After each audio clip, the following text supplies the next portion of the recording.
National Weather Service in Wakefield has issued a severe thunderstorm warning for southeastern Henrico County, New Kent County, northwestern Charles City County, south central King William County, southeastern Hanover County, until 8:30 a.m. Eastern Daylight Time.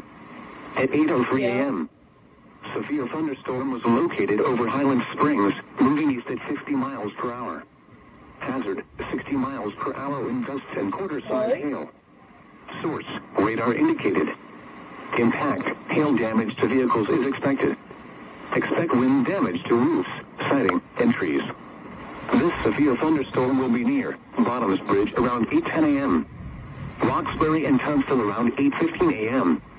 Talleysville and Providence Forge around 8:20 a.m. New Kent around 8:25 a.m. That's us. Other locations impacted by the severe thunderstorm include Richmond International, Sand Bottom, Cohoes, Sladeville, Orapex Farms, Wright's Corner, Falls, Brown's Corner, Colonial Downs, and Lanesville. For your protection, move to an interior room on the lowest floor of a building. Please send your reports of hail and or wind damage, including trees or large limbs down, by calling NOAA's National Weather Service in Wakefield at 757-899-2415. It's rain. I'm like, tell this it's just rain. What? What does it say? Severe thunderstorm warning.